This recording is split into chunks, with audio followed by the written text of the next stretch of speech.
25-year-old women put their arms around each other and started swag surfing in this building. Sometimes I wonder if him be black for real. I mean, I just don't even like. What?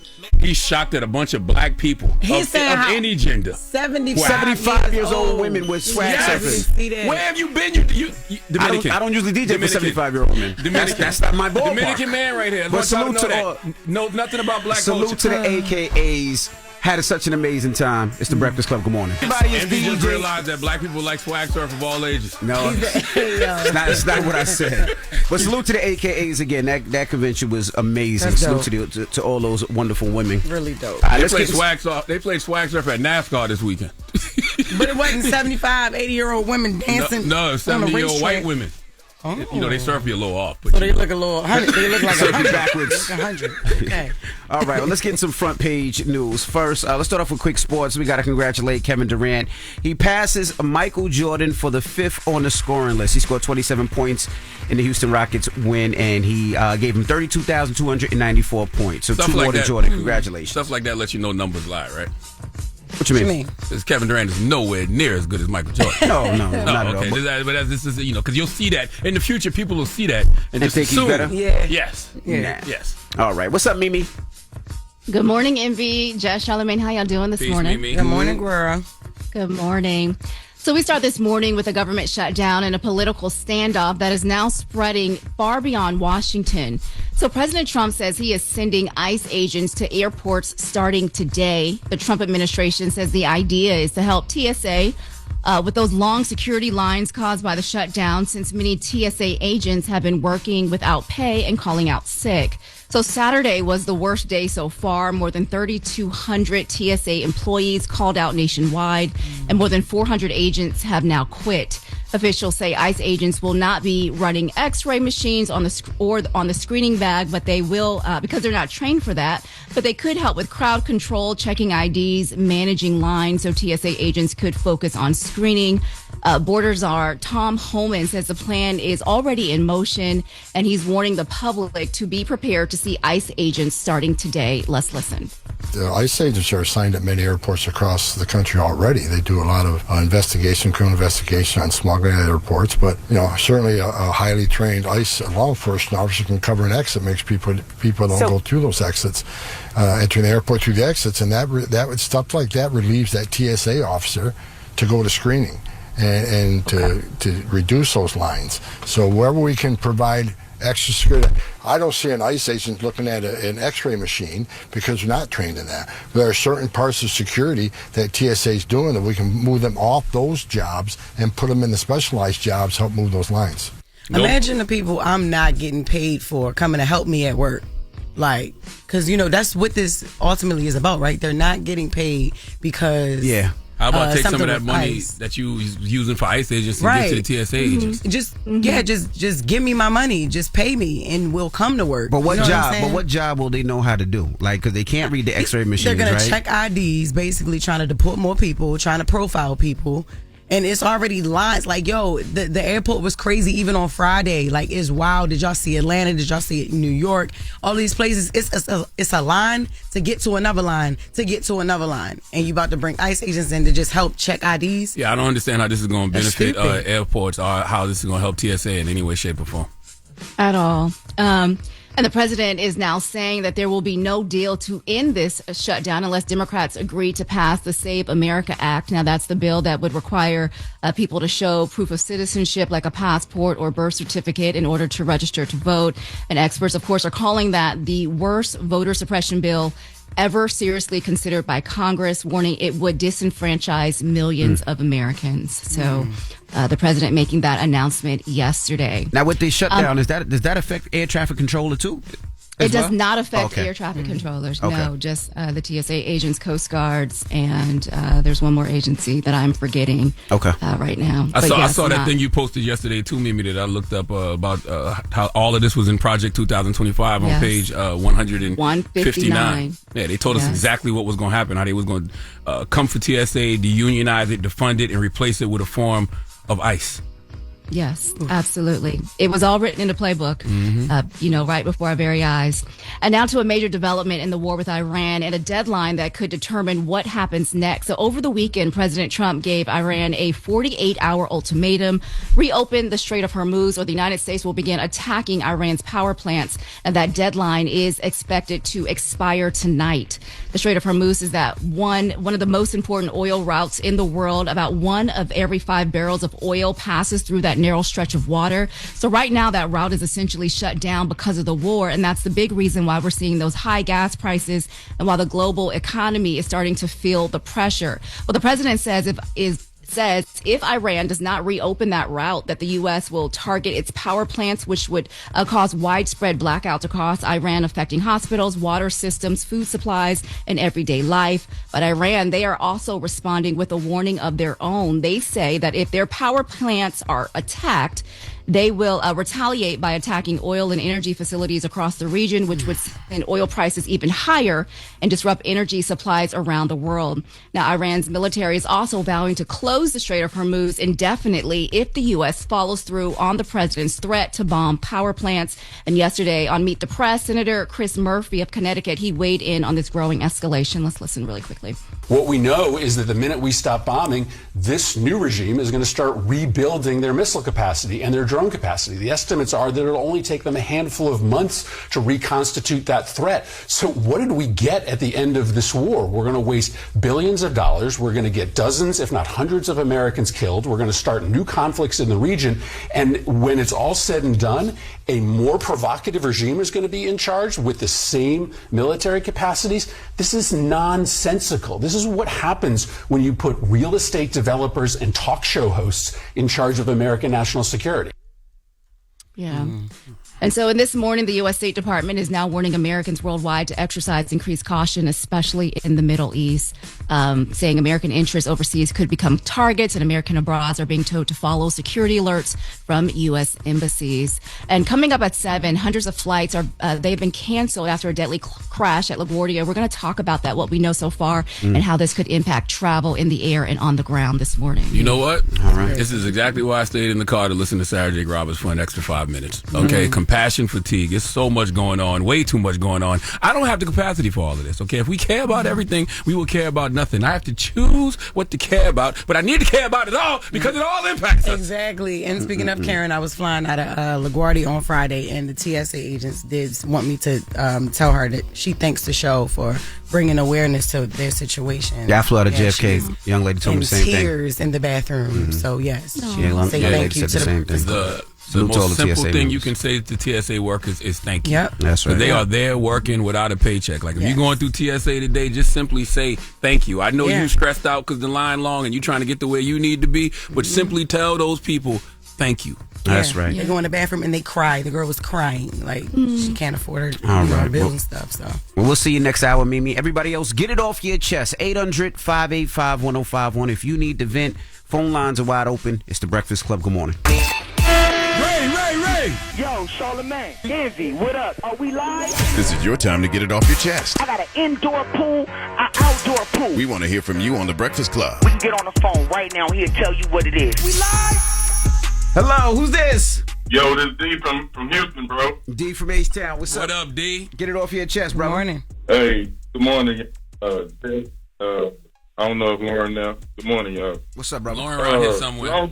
Long time listener, first time caller. I know Envy be hanging up on people, so let me go quick. So the Jay-Z concert that's coming in July, how y'all see this playing out, bro? Because the Dead Presidents was sampled by Nas, right? Then 5 years later, you going at Nas. So are you doing those songs? How you? You just got out? When you just got out, bro? How long you been in prison, bro? Like how long? Like you know, Jay-Z and Nas super cool now, right? I got that part, bro. But again, we talking about albums. You celebrating the albums, right? Yeah, but he's actually bought Nas out to do the hook on Dead Presidents before. Yeah, I ain't know that. Yeah. I doubt he'll be going at Nas, and if he has to do Takeover, I mean, I don't think he do should the first do verse. Takeover. He'll just do the first verse. Or what he usually does, he plays the intro of it and then he switches it. But he's not. I seriously doubt he's I don't going think he out should do at takeover. Nas. Prodigy's passed away, but you know what's so crazy? It's funny. I was having this conversation yesterday, and somebody was telling me that Ice Cube still does No Vaseline, and I was like, why? Like, why does Ice Cube still perform No Vaseline? People are dead. You know, the beef is done. It's just like, why? Right. But some fans want to hear that. You got core fans that was like, that was in their prime when they heard this, you know, and they want to hear it. Like him calling up right now. He want to hear that, what was it, a Nas dish you want to hear? He wanted to hear Takeover. He was here. He was wondering if he was going to do Takeover. I doubt he's doing Takeover. I doubt he's doing Takeover, too. I don't think he should do Girls. He'll do Girls. I think that's crazy that if he don't do that. He better ask his wife for permission. I'm sure he will. Well, thank you, brother. So the people that he had on those albums, you think those people are gonna come out like Foxy, Eminem, you know, Mary J. Blige? Yes. I mean, I hope so. I mean, if he's putting all together this concert, I think whoever who's free he can get, I think will definitely be there. The last time he did Yankee Stadium, he bought all of those people out. Yep. I was looking at something recently. It was like the last time he did Yankee Stadium, he bought out Drake, he bought out Nicki, he bought out Eminem, he bought out Mary. Well, Nicki's not gonna be at this one. Well, I mean, Nicki ain't on none of those albums, so it don't matter. But Eminem and Mary, I can see that. Yep. Okay. Well, yeah, I just wanted your opinion, bro. Shout out to y'all. Keep doing what y'all do. Shout out to the people that we don't see, the engineers, all them people, producers, all that. Shout out to y'all, man. Absolutely. I think tickets go on sale today, right? For that Jay-Z concert, they go on sale today? I'm not sure. I believe so. All right. Thank you, brother. Get it off your chest. 800-585-1051. If you need to vent, hit us up now. It's The Breakfast Club. Good morning. This is your time to get it off your chest, whether you're mad or blessed. I hate the way that you walk, the way that you talk. I hate the way that you dress. Everything with me is blessed. Call up now. 800-585-1051. Not just me. I'm what the culture feeling. Hello, who's this? Yo, Envy. DJ from Newburgh. DJ from Newburgh. What's up, brother? Get it off your chest. Hey, man, I just want to say I'm blessed. You know, even though the world is crazy, things are going on. I wanted to shout out, I'm a huge fan. Jess, I love you. You're funny as hell. Thank you. Yo, Charlamagne, I gotta tell you, you gotta leave Envy alone. He's black. Thank you, sir. I don't know, bro. It's very questionable, bro. Thank you, NBA sir. ain't never seen an old lady swag surf. They swag surf in churches, bro. I've never seen 10,000 women swag surf before in my life. So you ain't say that. You said you ain't never seen an old woman swag surf. No, I said the ages range from 75 years old to 25. I have never seen that like church, that. Envy. I have never seen anything like that. I church online, so I've never seen it like that. So they swag surf online in church. Yo, I ain't gonna lie. Yo, you don't just act like you be seeing mad 75-year-olds out here swag surfing. Yo, where? Everywhere. Football games, basketball games, I DJ all those games. Yo, to see 9,000 people swag surfing. I don't know where I go nowadays why I don't hear swag surf. I was at the NASCAR event in Daytona on Saturday and the DJ played swag surf. White people be swag surfing all off beat. Swag surfing I want to say it's gentrified, but it's not. That's because of Taylor Swift. It's like when white people come to a soul food restaurant. Taylor Swift started that, and all the white people started doing it. They started doing it in the football game, but to see a 75-year-old woman doing it with a 25-year-old woman was a highlight to mine. Envy just said Taylor Swift started the swag surf for white people. That's what I started seeing. Yo, Uncle Charlotte. Yes, sir. Let me holler at you. Look, Envy, I'm going to stick up for you. Charlotte, he's black. Thank you, sir. Envy, I read your book. Ain't no man, I never heard of a Mexican Spanish dude stalking his wife and then gets on the phone with her and gives her an ultimatum. He's black. First of all, Damn. I don't like that. I don't like what you just did just now. Okay. Right, go ahead. He definitely did that. I don't like what you just did Goodbye, just DJ. now. I don't know if that helped me, but thank you, sir. Hey, look, I'm just supporting you, Envy. That's all. Yo, I just want to say I'm a huge fan. I love you guys. You guys get me through the day. I've been going through a lot lately. So I just want to say thank you guys for all that you do. Like, Can I ask you a I've been question? going through the ringer. Yeah. I'm sorry that you're going through all that, but are you black? No. I'm black. Oh, okay. How you gonna do that? Damn. Forget all the thing I'm going through. I'm having problems. You know, I'm stressed out. Forget all that. No, he just started talking like he's trying to Look, get I'm about to finish probation. My mom put up my lawyer fees. I got to pay her back $20,000. I caught a case, so I'm black. I'm finishing out my probation. I'm staying off of doing it. that? Whoa. Thank you, DJ. Why do you keep correlating all of the wrong things in the He said I world caught a case of with my black mama. people? I'm black. That's Why are you wild. doing Goodbye, this? DJ, That is man. so wild. Get it off your chest. 800-585-1051. What's up, Loren? For my mom, amen. This is for your mom. Mm-hmm. Thank you. She gonna call you. She'll say thank you, DJ. There's a whole bunch of things She in been there for asking Mom for Dukes. about a year. Oh, really? Yes. Well, that'll last a year. So Mom Dukes. No just edibles, salute to the right? vault. And 'Cause she don't there's play- edibles in there too. She don't play with that. Oh, My you brother take will edibles take out. them. No, though. my brother will take them. It's fine. All right, for Mom Thank Dukes. you, though. All right, salute to the vault. All Yes, right. thank you, the vault. You got the latest with Loren coming up? We do. So Cameron and J. Cole sat down for an interview, and we have exclusive audio from the interview. It hasn't dropped yet, but people will be able to hear first some of the things that they get into, and it gets they get into the conversations. Okay. All right. We'll get into that next. It's the Breakfast Club. Good morning. You're talking LL Cool, babe. Yeah, I'm not dumbing myself down. I'm being myself. Sources trust. I'm the homegirl that knows a little bit about everything and everything. The little brown girls look at you and go, I want to be like you. Take me through that. Take me through that. She gone. The latest with Loren Take me LoRosa through that. Take me through that. on the Breakfast Club. LL Cool, babe. Talk to me. Okay, so good morning, guys. First of all, Good morning. so J. Cole sat down for an interview with Nadeska for Apple Music, but at the same time over the weekend, it was revealed that him and Cameron finally had their sit down 101. And the reason why this was like such a oh shoot moment was because there was the issue about Cameron filing a lawsuit claiming that J. Cole owed him an interview for a verse that he did. It was supposed to be in return, and that didn't happen. So now they finally had their moment. So we're going to talk about the Cameron interview first because that hasn't aired yet. It will air Wednesday on YouTube at 5 p.m. Eastern Standard Time via Talk with Flea. But I got some advanced exclusive clips from the conversation. So let's get into that. So they have a conversation about just where like J. Cole's relationship is now with Drake and Kendrick following all of the beef. Let's take a listen. You've had your relationship with Kendrick and Drake stretch back. No, that's not it. Can you play? Let me see how it's labeled. That was Nadeska's interview. It's just live radio, guys. I know. Okay, that's Yes. all. I mean, we're just sitting here, killing a little bit of time to do something that should have already been produced. Why can't I? Oh my God. What are you looking for? I'm looking for my list. Looking for your list? Thank you, Envy. Yes.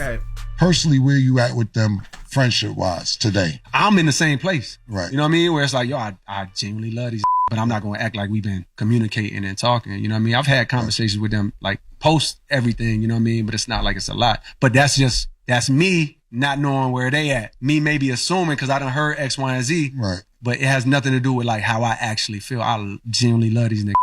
I be wanting to shoot off a text. And even saying that on a mic is kind of lame to me, but it is my truth. I promise you, I watched the Nadeska interview, and I had left with more questions than answers, and that was one of the questions because I saw J. Cole saying how his wife cried when he squashed the beef with Kendrick, but I just wanted to know, well, what's your relationship like with Kendrick? Right. Yeah, because I'm glad Cam asked that. Yeah, in the interview with Nadeska, she does toward the end of the interview they kind of get to it, but they like cut out a lot of his answer in Nadeska's interview. So now let's take a listen to J. Cole and Cameron talking about the fact that J. Cole felt like everything that happened after he backed out of the beef, it got out of hand, and it was this like orchestrated attack on Drake. Let's take a listen.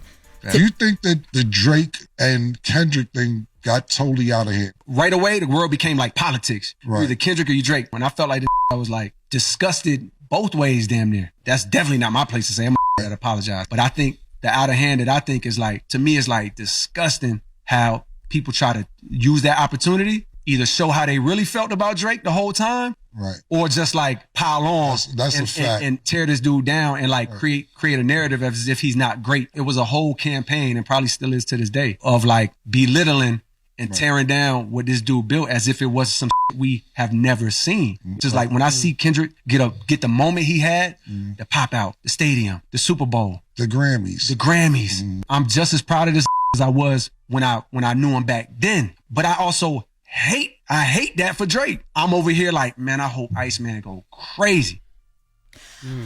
I mean, even if Iceman goes crazy, it still won't take away the fact that he just lost the rap battle. Yeah, he lost the rap battle. He just lost the rap battle. But he got his ass kicked in the rap battle. But what Cole is saying outside of that, yeah, he lost the rap battle. But the fact that all these different people came on piling on top of him, you know what I mean? People that never liked him, that they showed their true colors when he was at his quote unquote lowest. That's what he said. But I think in that conversation, because some of those people, when it came out, I mean, they took the moment to do it, but some of those people said that they had legitimate reasons. Like, people were saying that there were things happening behind the scenes that they didn't like. And then I want to correct, like, the lowest. When you say lowest, now I understand. Like, it's literally just him losing a rap beat. He was getting his ass kicked. He was getting his ass kicked. I mean, but by Kendrick. Yeah, but then everybody jumped on top of it. Every artist that didn't like him was throwing verses at him. Yeah, he got his ass kicked. But just because you got your ass kicked by Kendrick don't mean that you at your lowest. It's a worthy ass kicking. You know what I'm it's saying? like if you lose a basketball game to Michael Jordan. You know what I'm like saying? you Like, poor, you supposed to get your ass kicked. Yeah, absolutely. If you would have won, we'd have been like, damn, Drake, okay. And people still might have took them. I think even if he had won, people still might have took the moment to be like, all right, you won, but like, here's how I feel. Because I just think at that time it was a conversation about let's pull back the veil Very and have a hard to do conversation that when somebody's winning. Very hard to do that when somebody wins. He was never gonna win that battle. But I will say this though. I love how J. Cole and Cameron set it up. Cameron was doing his podcast, and J. Cole walked in and was like, "Yo, bro, really? A lawsuit? You gonna file a lawsuit on me?" Yeah, that was. I just thought it was good how they played that. The last clip I'm gonna play from the interview, because I want people to actually go and watch the interview on Wednesday on YouTube. Talk with Flea at 5 p.m. Eastern Standard Time. Is them actually addressing the lawsuit conversation, which is what they teased in that intro. Let's take a listen.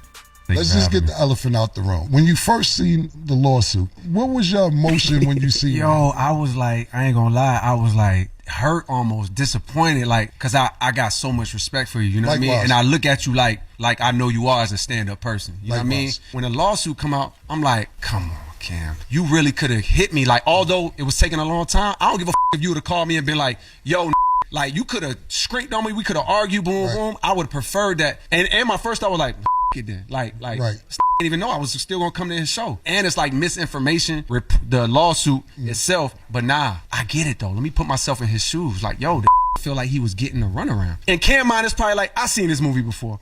You don't with me. You don't want to do the favor. You trying to drag me out until I don't want to do it no more. I bet. I still said in my mind, I was like, yo, I'ma still go see Cam. And which, of course, it was never gonna go nowhere. But for me, it was more like, I need to get this attention. Cam wasn't wrong. Business is business. You know, and I'm glad Cole is a man of integrity who, ultimately showed up. Look at it from both sides. Yeah, that's but as now we also know how Cole feels about Drake and his lawsuit against Kendrick then. Because if you feel that way about Cameron's lawsuit, then you must be disgusted by Drake filing a lawsuit against Kendrick over a rap battle. I hope that conversation comes up. I wonder if Cam asked him that. Yeah, hopefully it will come up. It wasn't in the clips that I had though, but again, that is going to That interview is going to air YouTube Talk with Fee at 5 p.m. Eastern Standard Time Wednesday. We have one more clip, but I have to rap, so we'll bring it back in. They're telling me to rap. You got. If you want to play it, you can play it now. You might as well stay with the first of all. How long is the J. Cole Dreamville Fest apology? I think you should rap. Go. You got a minute. Back and talk about it. And then, so you're on the stage at Dreamville Fest. What was going through your mind in the 5 seconds before you made the apology? Was it something that you had really thought of and planned? No, it hit me an hour before. But before that, I was stressing the out. But in the moment that the idea came to me, I lifted and I got light and I got excited because I felt like I misrepresented myself. You know what I mean? It's like all of a sudden I'm giving life to division and to a negative storylines or negative perceptions on somebody that I with and got love for in a very loud manner. You said some you didn't believe in. Now you got the opportunity to go on the bigger form, you know what I mean? A bigger stage is being live stream and say something that you believe in. Told my wife, she the only one I told. I ain't telling nobody else. I was like, yo, this one I'm about to go do. She start crying because she know how I feel about him. And she saw how it was weighing on me the 2-3 days before that. She could see. So when I go and do it, I felt even better than I felt knowing I was going to do it. Because now the world knows how I really actually feel. That's from the Deska interview. That's the Deska, yeah. Yes. And, here's my thing. If it was weighing on Cole so much after the fact, right? Him dissing Kendrick. Why was it so easy for you to diss Kendrick? Probably was in the moment. But still, if it's weighing on you so much after the fact and your wife knows you stressing and blah, blah, blah, what about when you was writing the bars? It's probably emotional. What about play. when you went in the booth to record Probably the was an bars? emotional play. Probably was an emotional thing. He got right to it, and then when he did it, was like, I didn't really We need to could do have that. held this because he talked about it. He said that it was the pressure from the outside. He felt like if he didn't respond, he couldn't put the fallout out because people would have been like, nah, we're not trying to hear that. You were supposed to respond. But then he responded and apologized, and it was the same effect. People were like, we don't want to hear you People anymore. do things in a moment. You know what I mean? He just responded, wrote them raps in a moment, and then was like, That's a lot in the moment. In the moment to sit down, write a rap, go in the booth, record it, listen to it, mix it. You know what I mean? Like, that's not for the moment. Yeah. You had a long time to think about whether or not you should put this out. So if it weighed on you so much after the fact, why didn't it weigh on you so much while you was doing it? So you don't believe put him? It out? You don't believe him? The weighing on him? No, I'm just asking a simple question. That would have been my question back to him. Like, if it's weighing on you so much after the fact, why how come it didn't weigh on you before you did all of that? What did Kendrick's response warned him to apologize? Did the response? There was no response at the time. No, he had just went at him. No, he had just went at him. Response at the time. But yeah, so that was the from Nadeska's interview, which is now live on Apple. You could take a listen to that, and the other clips are from Cameron's talk with Flea, which will be live on Wednesday on YouTube. All right. When we come back, we got front page news, and then Dr. Umar will be joining us. It's the Breakfast Club. Good morning. Morning, everybody. It's DJ NV, Jess Hilarious, Charlamagne the Guy. We are the Breakfast Club. Let's get back in some front page news. I'm going to start off with some NBA news. Salute to Kevin Durant. He passed Michael Jordan for the fifth on the scoring. He's fifth on the scoring list as of right now. He scored 27 points, and now that gave him 32,294 points, which is 2 more than Michael Jordan. I'm just letting y'all know I'm going to be the 75-year-old man looking at these lists, letting y'all know that none of these people were better than Michael Jordan. Okay, I don't care where Michael Jordan ranks on the all-time scoring list. Nobody above him was better than him. Okay? All right. What's up, including LeBron James. I agree. Good morning, MV, Jess, Charlamagne. How y'all doing this Monday morning? Good. Good morning. Peace, Mimi. Good morning. So we start this hour with a developing story out of New York. That's where a deadly accident on the runway of LaGuardia Airport is now causing major travel disruptions across the regions. So officials say that Air Canada, a jet, it collided with a Port Authority fire truck late last night while the plane was landing. The pilot and the co-pilot, they were killed in the crash. Officials say 41 passengers and crew members, they were taken to the hospital. 32 passengers have since been released. Others were seriously hurt. And the plane was arriving from Montreal, and there were 72 passengers and 4 crew members aboard. Investigators say the fire truck was responding to a separate incident and had permission to be on the runway, but for reasons still under investigation, the plane and the vehicle ended up in the same place at the same time. I believe we have some audio from the air traffic controller when they were trying to warn the plane to stop. Truck 1 and Company, LaGuardia Tower, requesting to cross 4 at Delta. Truck 1 and Company, cross 4 at Delta. Truck 1 and Company, crossing 4 at Delta. Frontier 4195 to stop there, please.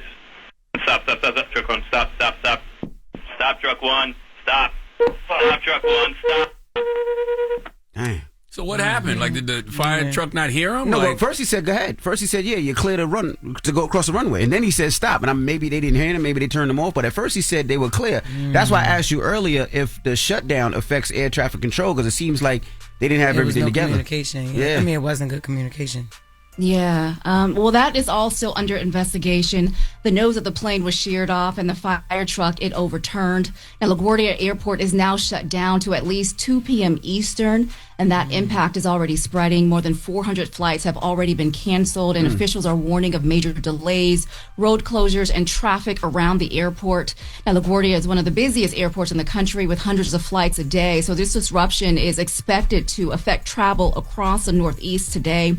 This crash also comes, of course, as airports across the country, like you just mentioned, NV, are already dealing with TSA shutdowns, long lines, security tied to the government shutdown. The National Transportation Safety Board is now sending a team to investigate now what caused this crash. And of course, this is still developing this morning, and investigators are now working to figure out exactly how this crash happened. So I wonder how soon are we going to start seeing a lot of airports start closing down? Yeah. Well, it depends. I think we talked earlier last week about how smaller airports were going to start closing down, and so this is just having a ripple effect everywhere. I know we talked during the first government shutdown that the air traffic controllers, they were underemployed, so they were short-staffed, and so who knows what this investigation will turn up. Yeah, that's what I mean. Between staffing shortages and then people just simply not feeling safe. You know what I mean? Between the ICE agents at the airport, between things like we just heard with this crash, like people just not going to feel safe to want to fly. If it's not an emergency, what's the point? Yeah, but the problem is so many people move around that need to fly for work. Yeah, like you said. So I don't know if you cannot not fly. Like, people can say, well, I don't want to. I might not go on vacation. I might take a vacation where I could drive, but those airports stay busy, and I'm super surprised at an airport like LaGuardia that has so much going on that wasn't covered. But that's very scary, and rest in peace to those 2 pilots. Absolutely.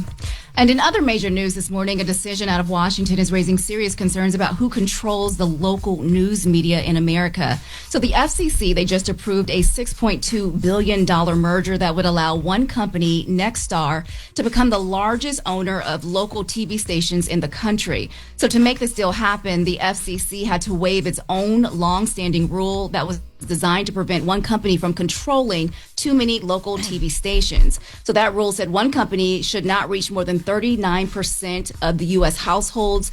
And this new deal would allow Nexstar to reach as much as 80% of households through stations across the country. So the deal would give one company control over more than 260 TV stations nationwide. So across 44 states, including Washington, D.C., and now 8 states, including California and New York, they are suing to try and stop the merger, saying that it could raise cable prices, cut local newsroom jobs, and put too much power over local news into the hands of one company. Here's California Attorney General Rob Bonta explaining what could happen. The deal is illegal under the Clayton Act, a federal law which prohibits mergers that substantially lessen competition or tend to create a monopoly. Mega mergers in broadcast media are especially dangerous because they result in less choice in content across broadcast channels, the main source of local TV that can reach every home in the country. That means fewer journalists keeping a check on public institutions and people in power. It means less coverage of local corruption, of local schools and hospitals, less investigative journalism, less accountability, less public awareness. Despite all the facts I just laid out, in early February, President Trump tweeted, "Get that deal done." In Trump's words, he wants to knock out the fake news. And because our president makes policy decisions by social media, his FCC chairman Brendan Carr immediately posted in response, "Let's get it done." By urging this unlawful deal through, Trump is yet again making it clear that he's more concerned with protecting greedy corporate interests than defending consumers, protecting a competitive economy, or making life more affordable for American families. Yet again showing the lengths he'll go to silence news coverage that does anything but fan his ego. He's now right. This is also part of a larger trend that we're seeing right now, where very wealthy investors are buying up more and more media companies, TV stations, and networks, concentrating more media power into fewer hands. So, you know what's scary, Mimi? I see a lot of Democrats say things like, when we get back in power, we're going to break all of this stuff up. And what's scary is these people that are doing these deals, well, first of all, the administration is moving like they don't plan to leave. And I don't think these corporations and the people that are doing these deals, if they thought another administration was coming in to break them up, I don't think they would be doing them. Yeah. So they know something. Yeah. Everybody really needs to look alive to where this country is headed. Absolutely. I know I went off on a rant on Friday when we talked about this, but I think people really need to understand what's happening here. Your local news media now is going to be controlled by one company, which means everybody's going to be reporting on the same thing, and it's going to be almost similar to state-sponsored media. So it's very important to pay attention to what's happening right before our very eyes. Well, that is your front page news, guys. I'm Mimi Brown. Follow me at Mimi Brown TV. For more stories, follow the Black Information Network. Thank you, Mimi. Thank you. Thank you. All right, when we come back, Dr. Umar will be joining us. We're going to kick it with Dr. Umar, so don't go anywhere. It's the Breakfast Club. Good morning. Morning, everybody. It's DJ NV, Jess Hilarious, Charlamagne the Guy. We are the Breakfast Club. Loren LoRosa is here as well. We got a special guest in the building. The Prince of Pan-Africanism has returned to the Breakfast Club. Dr. Wow. Umar How is we back. doing? Glad to be back. Glad to be back. Been How you almost feeling? 2 years. I'm good. All is well. It's been a while since I saw y'all. What happened since then? Number one, I got my Ghanaian citizenship. Oh, wow. Okay. Last January. Congratulations. In fact, the president of Ghana will be at Temple University next week, so I'm going to go and check him out. I debated Elon Musk's father at the Oxford Union. Okay, I won that. That was easy work. I was a little disappointed, though, because the host group at Oxford Union, they really kept me in the dark about what was going down. I found out the night before the debate that I was debating Elon Musk's father, and only found that out because I spoke at Manchester University. And so we going to eat at the African restaurant when we get out of there, and they said, "You ready for your debate with Elon Musk's father tomorrow?" I said, "What you talking about? I'm not debating Elon Musk's father." They pulled out the flyer. Nobody told me that I was going to debate Elon Musk's father, so I didn't really appreciate that. It was bittersweet. I mean, of course, I destroyed him, but had I knew I was going against him, I would have been even more ready. When you stay ready, you don't got to get ready. Yeah, but still, that's like me inviting you to Africa to, you know what I mean, to do a debate, and I never tell you who you're going to debate. Got you. You know, so that was a little shady, you know what I mean, but it was still a good experience. Y'all know Malcolm X debated at the Oxford Union, you know what I mean, so that Pan-African Connect. And on Frederick Douglass's birthday, we completed the renovations at FDMG, so we completely done. We just the school is done. School is done. Congratulations. We're just trying to get an inspection now. Okay. The problem is the building inspector for our district is not really a Dr. Umar supporter. I never heard him say that, but based on the way he's interacted with me the past 7 years, he's never really been a support, you know. And we did a walkthrough through the building about a week ago. Some of his comments didn't really make sense to me. So we got to deal with him. So, for example, the HVAC was done and inspected like 3 years ago. So during the walkthrough, he says you have to get a balancing report. I said, what is that? He said to make sure that all the VAVs that release the air are releasing at the same time. I said, but we done already did our inspection for HVAC 2-3 years ago. We done passed that. So you taking me back to something we done already passed. So it's a shame, you know what I mean? But he's the holdup now because he said he was going to get back in touch with me. It's been almost 2 weeks. I ain't heard from him yet. And remember, during the summer, they tried to sell the school behind my back, right? So I get a phone call. They say, yo, they're about to sell your school. I said, what you talking about? We own this.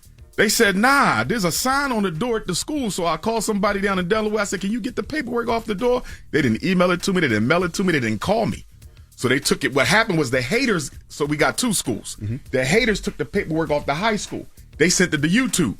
So YouTube, the haters, the struggle streamers is doing what they do to get their little 2 views, right?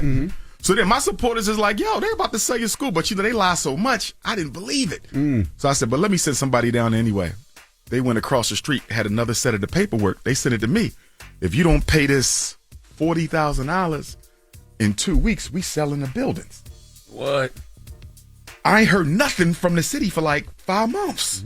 So I'm like, wait a minute. Y'all could have been told me this. And when they tried to sell the school, it was at the very time that we had just got debanked from Citizens.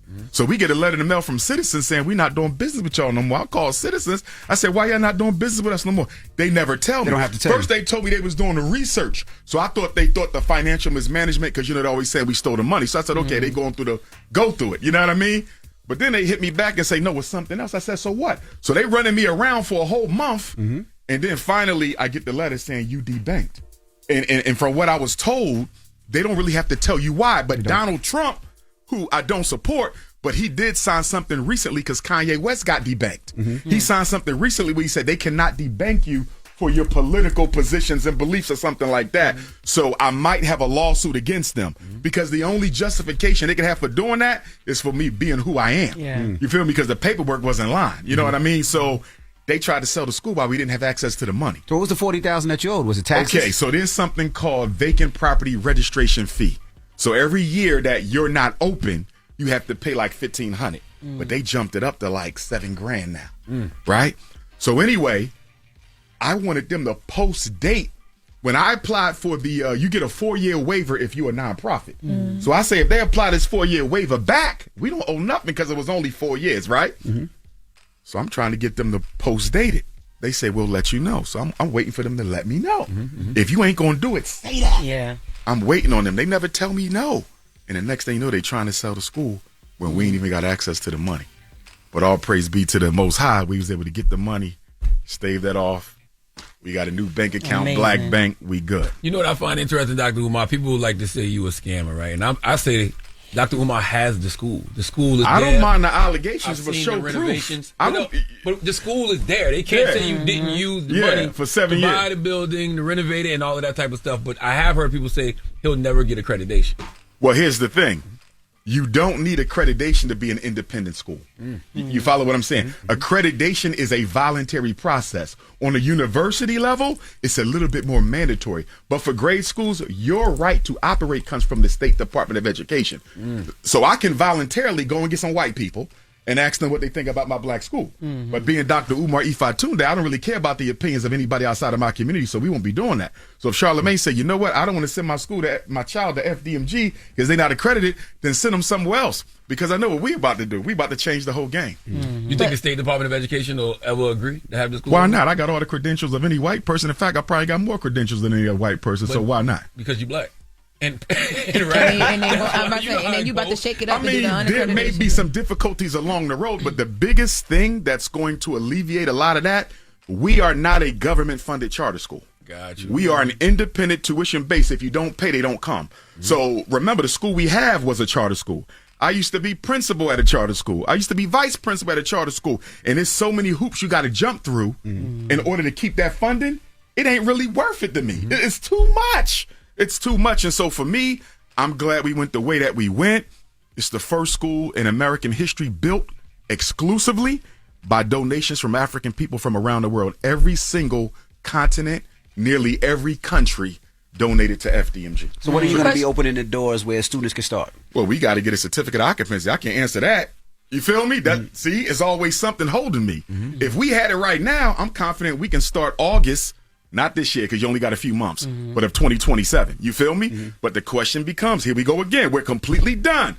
How long before you give us our paper so we can start planning for the children? I can't answer that. And with the children, what are you thinking as far as, I guess, attendance? Is it going to be paid? Is it going to be tuition? Free? Tuition. So the kids have they got to pay. You don't pay, they don't come. And everything. I got you. And it's not going to be an issue for us because, number one, my popularity, my expertise, but also the demand.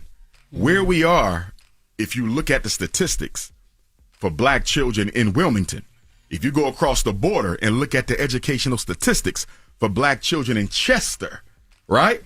If you go across the border to New Jersey and look at the statistics for black children in southern New Jersey or northern Maryland, it ain't great. You follow me? So the parents in that area, they're looking for an alternative to the charter school system that's always expelling their kids, to the public school system who ain't teaching their kids, to the Catholic school system who are always looking for a reason not to allow their children in. And we're going to be just that. Well, so what happens when the schools are open, right, all over globally? And I become the superintendent, meaning I fall back. Right.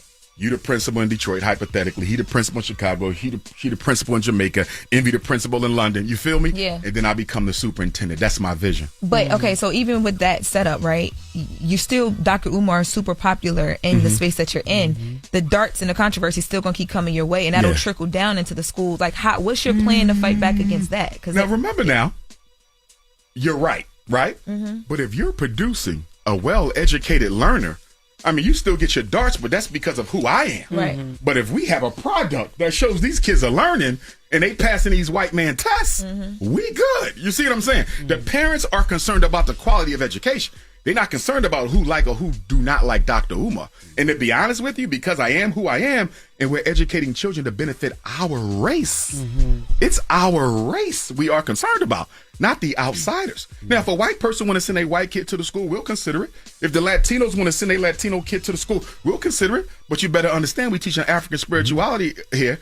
So if you see Harriet Tubman floating down the hallway, don't get mad at me. If you had multiple schools, I don't know what they would criticize you for, Dr. Umar. Yeah. I really don't. I don't know what. Because the criticism is not based on truth. They're not after the truth. They want to slander you because they cannot replace you. You know, I wanted to ask, you know, when you look at all these artists, these athletes, these black people riding for Donald Trump, asking Donald Trump, what's your thoughts? What's the first thing that comes to your mind? Absolutely insane. Like when you see Nicki you're Minaj, either or a coon or you're politically uneducated. Donald Trump has spent the entire first 3 months of this term eliminating as much black history as he possibly can. That's right. He then signed executive orders where you can't teach about slavery. You can't teach about racism. He came down to Philly and had them strip down all the history about the enslaved Africans that George Washington owned. And it wasn't until the good mayor of Philadelphia, Sherelle Parker, she sued him in court and forced him to put it back up. He went into the Smithsonian Museum in D.C. and made them take down all kind of exhibits. He hates black people. He hates black people. He is going to go down in history as one of the most anti-black and all of it was anti-black, even Obama, in my opinion. But he's going to go down in history as one of the 5 times most anti-black presidents in American history, and he's doing it on purpose. So how a black person still supports Donald Trump, especially after he eliminated DEI, which he struck out the day he got inaugurated. Donald Trump eliminated DEI on Inauguration Day. He didn't even go home and have dinner. He cut it out. And as a result of that, 300,000 black women lost their jobs. And we talked about this before. I told you, there's really no black middle class. There's only haves and have-nots. The black middle class is a creation of the government. What do I mean by that? Teachers, police, firemen, the post office. You feel me? Government jobs. White capital don't hire black people. So if the government don't hire college-educated black people, there is no middle class. And that's why when he eliminated DEI, you saw the middle class fell right out because there is no black middle class. That is a myth. The government created the black middle class, and Donald Trump just eliminated it. And we got to stop being suckers, Jess, by listening to what people say and look at who financed them. All you got to do is look at who financed them. Look at Donald Trump. Who's Donald Trump top campaign contributors? Envy, Elon Musk, Miriam Adelson, one of the 50th richest people in the world. She is a casino mogul. She's also a pro-Palestine occupation supporter, right? Guess who else donated to Donald Trump? Timothy Mellon. Have you ever heard of Carnegie Mellon University? Mellon Bank that became Citizens Bank? That's the Mellon family. They created Gulf Oil. You ever see the Gulf gas station? GULF. Yeah. That's Mellon. Yeah. He gave Donald Trump over $100 million. Miriam Adelson gave Donald Trump over $100 million. I think Elon Musk gave him more than $300,000. And guess who gave him a nice $25 million donation? Who? Vince McMahon of the WWF. Why is that important? Because while everybody was riding Sean Puffy Combs, Vince McMahon was accused of worse things than Sean Puffy Combs. While they kept showing us the Cassie video of Puff stomping out Cassie, which was wrong. No man should ever put his hands on a woman. But Vince McMahon was defecating on women. Vince McMahon had people holding women down, and they was forcibly assaulting them. Jess, it never made the TV. You know why? Because he gave Donald Trump a $25 million donation. In 3 weeks after Donald Trump got inaugurated, Envy, the federal investigation into Vince McMahon disappeared. Not only that, Jess, guess who becomes Secretary of Education, and she's still there right now? His ex-wife. Linda McMahon, his wife. She never been a principal, a school psychologist, or nothing, but she's your Secretary of Education. See what $25 million will buy you? This is not a democracy. This is a slaveocracy. It is a mediocrity. It is a pharmocracy, the rule of drugs, the rule of media, the control of black people, and it is an aristocracy, the rule of the rich. You know, we stopped you. She's with a tall Mexican. Yo, relax over here. Listen, 'cause Yes. I gotta ask you something too. No, respectfully, because this is my sister right here. Even if she bunny hopped, I'm going to ask the ancestors. Not a bunny hopper. Is he Mexican? He's black too. He's Mexican. He's a Blaxican? but he's more black. Because Okay, so he can't- one parent is what? black, American, African, African. from the continent. Yeah, over there. Okay, Yeah. cool. Lying, you In the lying to no, Dr. his Umar. father- You his are father- lying his to Dr. father's Umar side, right now. They Ghana somewhere. You know they. You yeah. sure? Yes, African, and his mother is half Black Mexican. African, right? Not no Yes, white African. Yes, Okay. yes. No, hell, no, Gotcha. we ain't got none of that. Straight. She His- told us the other day where the daddy African- was from. It was not no African. What? You told us what he was His from. father is African, like for real, Gotcha. like up Gotcha. and down to the ground, like dashiki, like you know what I'm saying. Okay. And then his mother is half Mexican. Her mother is Mexican, and her father was black. So you saying he's 75%. Yes. And he if I most saw a black picture of over- him, I'm going to say that's a brother. Yes, he look like a he brother. got locks. I never heard this He equation, Dr. He Umar. got, It's the first he got time I've heard this thick, equation. coarse locks. You know what I'm saying? Yo, he might be. Does he light in identify complexion as a black man all full day, time? Up and down, full time. Yes. Yo. He don't even speak. He don't speak Spanish. Nobody in my house even speaks We Spanish. went to That is my This is true, daughter. She's Envy? lying. She's Envy, not this telling is the true. truth. Listen to this. She's Listen not to telling the this. truth. We went to a concert one time. And I like the brother. He's a great brother. He walked Yes, in. He he goes, is. Don't play "Hey, around." Charlamagne, what are tacos?" That's look, because he don't like Black fried people food. It was had just tacos chicken or strips. something It before. wasn't Tuesday either. All he had was No. chicken strips and fries. So we don't eat fries. vegan You know, food. we trying to, you know. I'm going to take your word. Yeah, no, I'm for real. If his father black and his mom half black, Yes. and he identify full time as black, Yes. he get a pass. He don't even. When people say Mexican, he be like, "What?" So if he came to a Dr. Umar lecture, if he came to a Dr. Umar lecture, he would not feel out of place. Hell no. He want to come to one. Okay. He wanted to come today because he knew you was coming. Okay. He was mad you didn't come yesterday. Okay, because the next one of you black women give your yoni verse to a non-African, I'm going to bust a gasket. I'm tired of the bunny hopping. No ice. I have a question. No rice. That's right. No spice. None of no that. sand. No salsa. Y'all know the rules. She just got off the rice. Are you serious? Man. She Man. I Yeah, said Travis what was she dating? She was on the Travis rice heavy. Kelce What was was you cute. dating? I said I've always dated black Asian? men. She I like said Timothy- Travis Kelce was cute, and now they think I like white men because I said She Travis like Kelce was Chet cute. Hanks Travis Kelce and and Travis Chet Kelce. That was her. Chet Hanks was never mentioned. Y'all made that Travis up. Kelce and Chet I Hanks. said I don't he have a was problem if cute. you think they're attractive. As long as you don't cross the line. She tried. I've seen attractive white girls. I've seen attractive Latino girls. You seen But- attractive white girls? Sure, I've seen attractive What you white said girls. when you see him? Because I don't say nothing. I'm black queen. What do you mean? What do I say? I'm just wondering, Listen, like, because you they know, be in these white women are so narcissistic. they be into They him being cannot crazy. believe that there's black men who don't want them. Right. The curvy ones, the 5'5" thick in the thigh, they be in my box sending me everything. But they trying to set you up. Yes. That's what that is. Yeah, they want. It's FBI, CIA, it's Cash Patel. So never, like, even back in the day, I've like you've never even, because I know some black men who've like I tried had a it. white girl in college who was in love with me. Her name was Beth, and she had the fattest white center buns I ever seen in my life. We was both psychology majors, and I never bent Beth over because it's against my principles. That's right. Ain't no white woman on this planet can ever say Dr. Umar had any of their honeycomb hideout. Okay.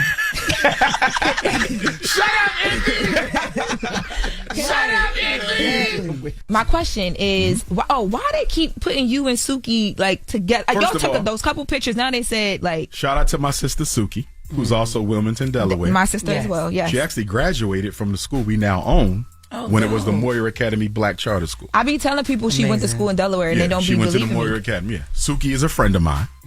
I'm not the father of the child. Okay. Okay. She's happy and looking forward to being a mother again. And of course, I support her as her brother.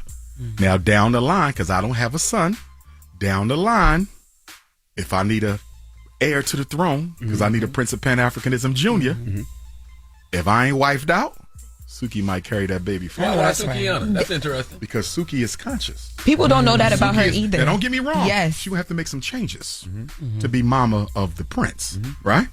But Suki is very much conscious. And I'll be honest with you. If something happened to me, God forbid, she is one of the few women I know who I do think would raise my son the way I would want him to be. Do you feel me on that? Because a lot of women date us activists and us Pan-Africanists.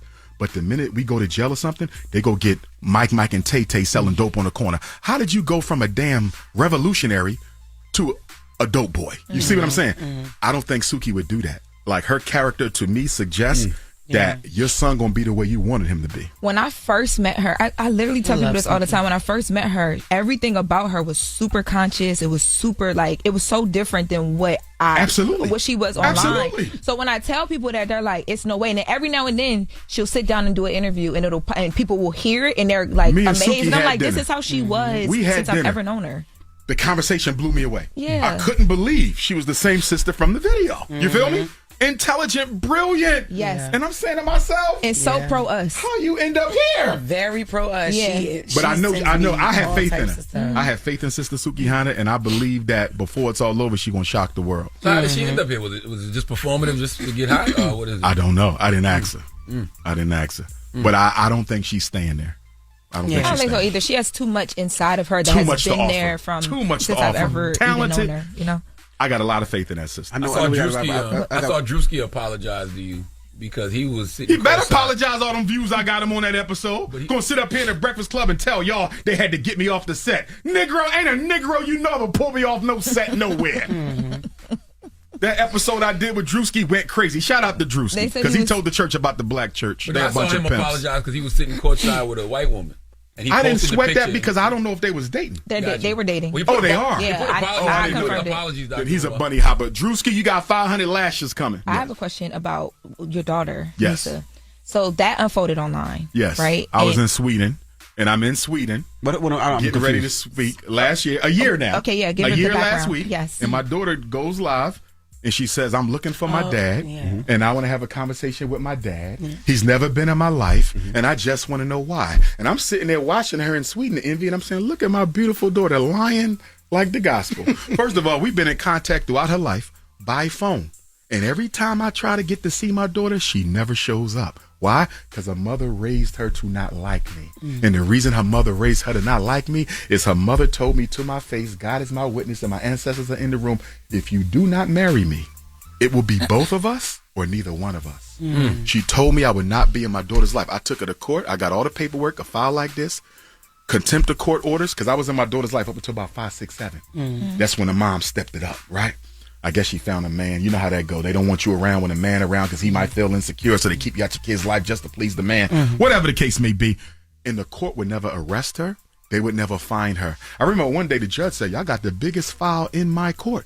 I said, Your Honor, if you punish her, maybe she'll stop keeping my daughter from me. But if I file contempt and every time I come down here, y'all don't do nothing but tell her to stop, why is she going to stop?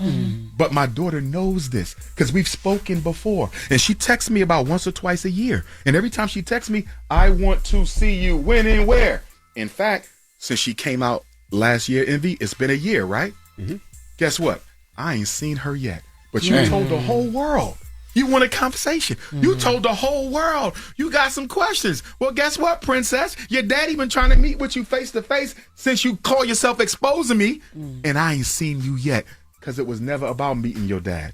It was about becoming a struggle streamer. When that Drewski episode blew up, she probably said, hey, maybe I could skate off my dad's name too. And that's exactly what she did. But I love my baby. She's a baby. I'm going to let her. It's going to take time. I don't think she's going to come to me until she's out of her mama's house because her mama don't like me. You follow what I'm saying? So I just got to be patient. But I ended up in that situation. But I fought it, and the courts never backed me. I fought it with lawyers, without lawyers, and maybe it's just the city of Philadelphia. And there's a lot of brothers there who will back me up. They don't do a lot to make sure you see your child. They give you the paper. I got the custody paper. But who's going to enforce it? I can't kick in the door. You see what I'm saying? Grab a mom by the throat, then I'm done, right? So it's a shame. But I take full responsibility for it. Because if I don't get her pregnant, I'm not in the situation. And the one thing I say to black men is this. Black women, y'all don't have to take responsibility for what y'all didn't know about a man. If your child's father does you wrong, you don't have to take responsibility for what you didn't know about him. But if a woman does us wrong, we got to take responsibility for what we didn't know about her because we are the men. You follow what I'm saying? We're the leaders. I can't use the excuse that I didn't know her mother would do me like that. I didn't know her mother would do me like that. But if I don't get her pregnant, I'm not here. And so what I try to tell the young brothers, forget the excuses. It don't matter. Are you a man or are you not? Take responsibility for your decisions. If I don't impregnate that woman, I'm not here today with this problem. How old is she? 2002, right? To 22 is 20. 3, 4, 5. She'll be 24 on May 6th. So what is her life? Same day as Martin Delaney, grandfather, Pan-Africanism. You said when she gets out of her mother's house. So like normally at that age, kids are like college or like what is she doing? Like why is she not? I haven't spoken with her. Okay. I want to see her face to face. And I told her that. I don't want to do a bunch of phone calls. You feel me? You said all this on the internet, face to face your father. And you said you want her mom in that meeting when y'all do I would have liked to, but she don't have to be. See, the purpose of the mom was to clarify the history. Yeah. You feel me? I wanted her mom to tell me to my face. I never tried to be I wanted her to say that to my face, right? That was only for the history. Mom ain't going to do that because mom know I'm going to expose her. So forget mom. I don't mean that disrespectfully, right? I get what you mean. I'm just saying it's for me and my daughter. She's 24. She will be, God willing. It's time for us to do what we got to do now. I want to end on this note, Dr. Umar, because I always think people give you a lot of flack. One thing they can't say about you, you love black people. And I'm consistent. You love I ain't never black flipped people. Out. Oh, we ain't even talk about the FBA ADOS thing. Maybe next time. Next time. Okay. Next but time. if anybody got to reach me, 215-989-9858. That's 215-989-9858. And if you need to email me, Prince of Pan-Africanism at gmail.com. We spell Africa with a K, not a C.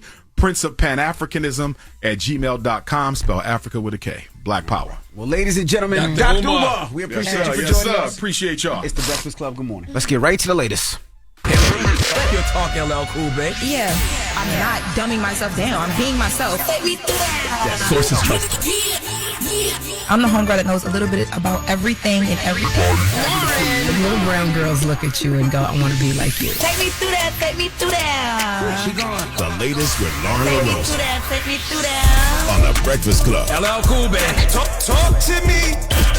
All right, guys. So at the then what was it, Friday last weekend? As we ended the show, there was something that was circulating online. There was some photos of Tyler Perry with Marlo Hampton, formerly of Real Housewives of Atlanta, and people thought that this was a new couple alert. There were these photos that were circulating. It was a photo that was supposed to be real, but it was not real. It was an AI doctored photo of Tyler Perry holding Marlo Hampton in his arms and kissing her. This photo was not that real. Was fast. Yes. Now, here's the thing. I think this AI photo got a lot of people. Like, people really believed it. There were outlets reporting that they were spotted together at this brunch, and that, is this a new couple seen together? I literally just thought it was a movie. Like that they were promoting a movie. Shooting. Yeah, I saw some people say promoting a movie. I saw like some people say that's just what happens in Atlanta. But no, the original photo was shot by Freddie O, photographer Freddie O. This was the original photo. It was his doctor. They were at a brunch. Jason Lee invited Tyler Perry there. That was Tyler Perry's first time ever even meeting Marlo. So they're not dating. Just why they didn't do a picture of Tyler and Jason Lee kissing? Why they do Tyler and Marlo? Jason Lee was sitting right there to Tyler's left. Yeah, it was. Tyler was here. Marlo was on the right. Jason Lee was on the left. Drop on the fuse ball for Jason Lee. Yes. Jason Lee be everywhere. Y'all ain't never there. Period. But how come? Why they didn't do that? I don't know. I have no idea. But Marlo posted these photos on her Instagram, and they just went crazy. And people were literally reporting this as if this was a new couple alert. Between that picture and that picture of Justin Bieber and Usher arguing. Oh my God. That had y'all in a chokehold this weekend. Yeah, that's not real. That's not real either. All right, well, something that is real over the weekend, the Justin Timberlake body cam was released. So remember I told you guys that Justin Timberlake was suing the Sag Harbor Police Department in New York because he wanted the body cam to not come out. Well, on Friday, late Friday, it was announced that they came to some sort of agreement where the body cam would be redacted, but it would be released. And it was. What does that mean? So basically, they were worried about like some of his personal details being put out there because he's Justin Timberlake. Because sometimes in body cam, if it's released, if you just get a police record, you might get information about addresses, like stuff like that. So it was released. There's a lot of footage from his sobriety test to actually when he's detained. Now let's take a listen to Justin Timberlake failing his sobriety test, audio 1. Okay, so left foot on the line, and then you can put your right foot in front of your left, stay just like that. Guys, I'm just following my friends back to my house. I'm not doing anything. I'm just following my friends back to my house. Will you do these tests? Sure. Yes, Sorry, I've never done this, so I'm just... Just mimic him. Ready? I'm a little nervous. Left, right foot in front. Sorry, when you do this test? Sorry, my heart is racing. Right. By the way, these are like really hard tests. Who knew Justin Timberlake sounded like Michael Jackson when he was drunk? Like what? He sounded like he was about to say hee at any moment. Yeah. So did he moonwalk on his sobriety test? He could barely get through the walk. He should have started dancing. He should have just started doing the sounded very if he would have been dancing, it would have been bad because he could barely get through the walking that they had him doing. Right. Now, during the test, he asked if his friend could just drive his car back and basically like, all be well, I won't have to drive, just let her drive it. And they're like, no. So the friend, that's a woman, she comes up and she tries to talk to police because at this point he's in custody, and she's just trying to get him his phone. Let's take a listen to Justin Timberlake's friend. We have to make sure that your friend here is okay to drive. Can I just drive? Well, he was already operating the vehicle, so we need to make sure that he's okay. He wasn't operating the vehicle under any kind of impairment. Good. So at this point, he's coming with us. Okay. No, he's not. Yes, he is. No, why? He's arrested for intoxicated. Stop it. Don't say it. Yes. You're arresting Justin Timberlake right now? Yeah. Stop it. Yes. Why? He's trying to be drunk. Can you guys please just do me a favor because you loved Bye Bye Bye or like Sexy Bye? Like, do me one favor. Let me ask him if he wants me to give him his phone. No. Was she drunk too? Listen, they didn't. They let her go, and in the audio, like in the video, the police is saying to her, like, "You seem okay. You can drive your car home." But no, I thought I didn't know if she was too not under the influence, but I don't know. They didn't test her. Shorty is crazy. No, you're not. You're not. You cannot. I know you love Bye Bye Bye. Bye Bye Bye. Can I say something that y'all should know? Friends don't let friends drive drunk. It's okay. Mm-hmm. It's pointless to try to take the wheel after the fact. Mm-hmm. All right? You shouldn't have let him drive to begin with. Yeah. If you cared about him so much. Do you love Bye Bye Bye? Mm-hmm. Clearly you don't love Sexy Back that much to let him drive in that condition. Hello. And then there was one point where he's actually in custody and they're booking him, right? And you know they give you the paperwork. You got to go through, verify everything is right? Right. So he's looking at the paperwork and he's confused a Can you bit. just play it? Go ahead. Let's listen. Take a listen. Number 3. Dang. Before we sign. Shoot. White? I'm just kidding. I'm just kidding, man. Legend. So you're being held for the night, and then in the morning is the arraignment. So in the morning, usually around 9:30. Being held all night? It might not be this one. You might be over at the other one, and they actually have blankets for you. You guys are wild, man. Guys, I don't mean no harm. Like, I understand. We believe you to be under the influence of alcohol and operating a motor vehicle, right? okay, but I don't mean no harm. I didn't say you did, right? Everyone makes a mistake or two in their life, right? Now, there's a lot of ways to take that, right? He looked at the paper and he goes, white? I'm just joking. I'm just kidding. Now, it's a lot of ways to take that, right? Okay, break it down. It could be that, Justin Timberlake loves black people so much that in his mind, he's black, right? Absolutely. Especially when he gets drunk. When he's drunk, he thinks right? he's black. Or he could be like, white? I'm just kidding. There's no way I could be white and y'all treating me like this. Exactly. That's what I thought. There's no way I could be white and y'all treating me like that. I really got to. I have to stay tonight? A white, rich, privileged man? Really? Yes. But he said he gets a blankie. They said when you go to the other jail, he gets a blankie. Yo, I'm going with I couldn't believe where he was about to sleep at. He was like, here? Here? Yeah. No, I'm just kidding. Yeah, that's hilarious. Yeah, so when all this happened, we're seeing the body cam now, but just a reminder for what the final judgment on this was. He did cut a deal. He pled guilty to a lesser charge that did not involve drunk driving or even no criminal offense. He copped to a traffic violation and got off with slap on the wrist. Remember, he had to make that statement. It was some sort of plea deal situation that they came up with. So he was driving drunk, he failed the test, and they dropped the DUI? Yep, he cut a deal with That's that. crazy. And this is just coming out now because, people were requesting it. But he made a whole statement following it some months ago, talking about how bad it is to drink and drive. So, well, sorry, that was my computer. That's the latest. That is crazy. Justin Timberlake. I love Justin Timberlake. Should have shot out his lawyer for doing all that. I did not know his voice was like that either, though. But Stop. All right, Yes. Charlamagne, who you giving your donkey to? Well, speaking of white privilege, 4 after the hour. We need President Trump to come to the front of the congregation. We like to have a word with him. He needs to get his monthly donkey. Okay, all right. We'll get to that next, so don't go anywhere. It's the Breakfast Club. Good morning. Donald J. Trump is calling for a total and complete shutdown of Muslims entering the United States. Wouldn't you love to see one of these NFL owners, when somebody disrespects our flag, to say, get that son of a bitch off the field right now, out, he's fired. He's fired! Please step up to the congregation. Yes, you are adults. When Mexico sends its people, they're not sending their best. They're bringing drugs, they're bringing crime, they're rapists. These are jackasses. Yeah, it's Donkey today for Monday, March 23rd. Goes to the 47th President of the United States of America, Donald J. Trump. Let me tell you something. I've been telling y'all all morning that I was listening to Sarah Jake Roberts' sermon from last Sunday titled God Still Cares. Dropping the clues bombs for Sarah Jake Roberts, damn it. And she talks about compassion collapse, also known as compassion fatigue. And compassion collapse is where people begin to feel less empathy. Okay, the greater the scale of the trauma.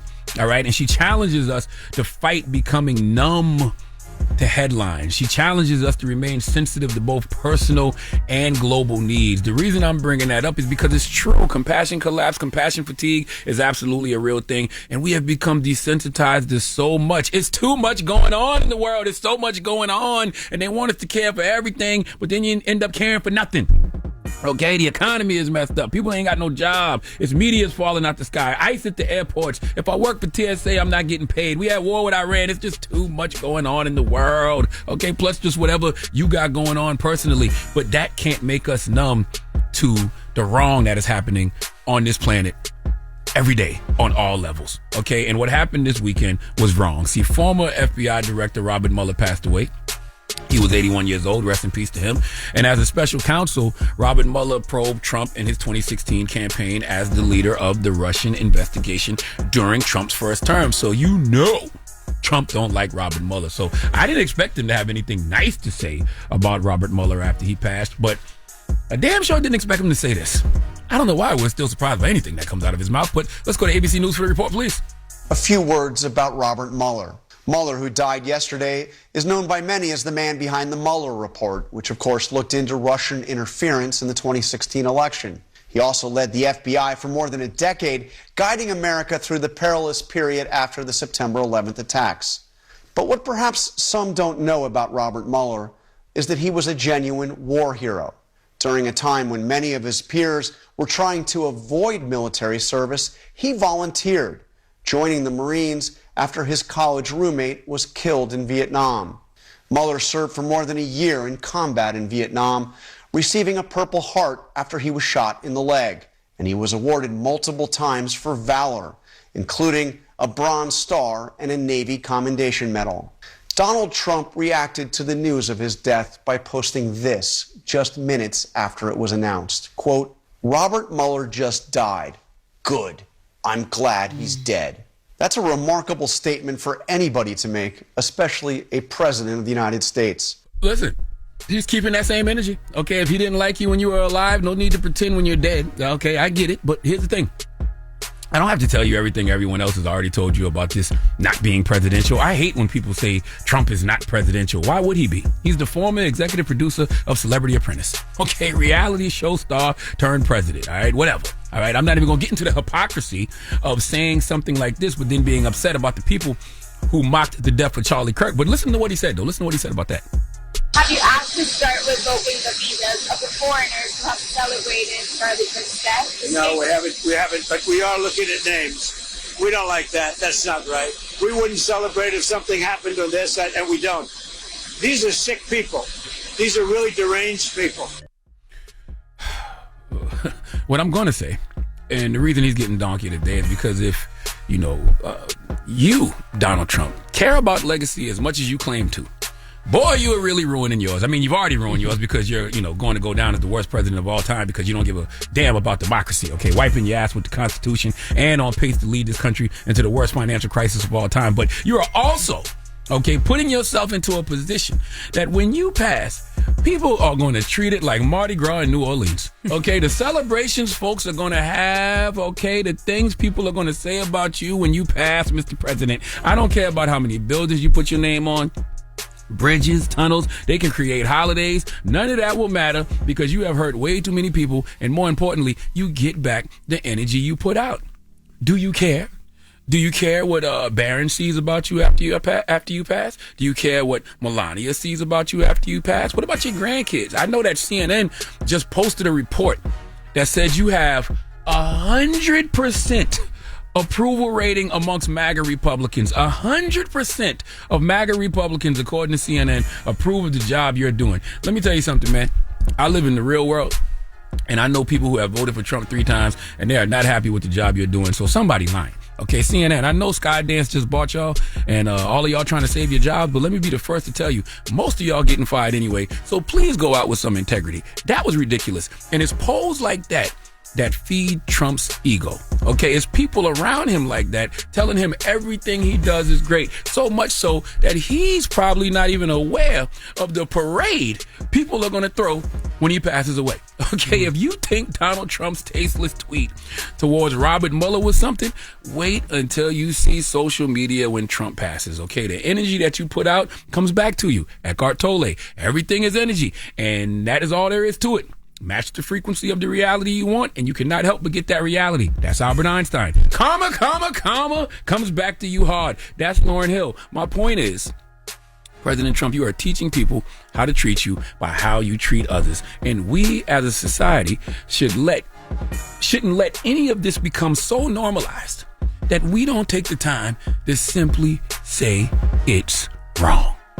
Please give President Donald J. Trump the biggest hee-haw.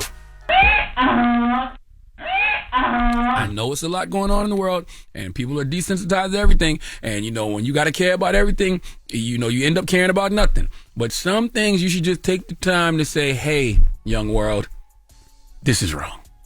All right. This is one of those things. All right. Well, thank you for that donkey of the day. Mm-hmm. Now, let's open up the phone lines. 800-585-1051. So, President Trump said he is sending U.S. Immigration and Customs Enforcement agents to airports today. Yeah, So that's he's another thing we got to care about. That's right. He's sending ICE agents to the airports today to help TSA workers. A lot of TSA workers are calling out after missing paychecks. They have to find other means to pay their rent. By the way, that's the to only pay for food. that's the only help childcare. TSA needs, and that's the only help TSA wants. Their money. Their money. Yeah. Their bread. That's owed to them. So we're asking 800-585-1051. What are your thoughts? The fact that Trump is sending ICE agents to quote unquote help TSA workers. I wonder if are you scared? You know, if you got to fly this week, are you have anxiety about this? Like, what is it? I wonder.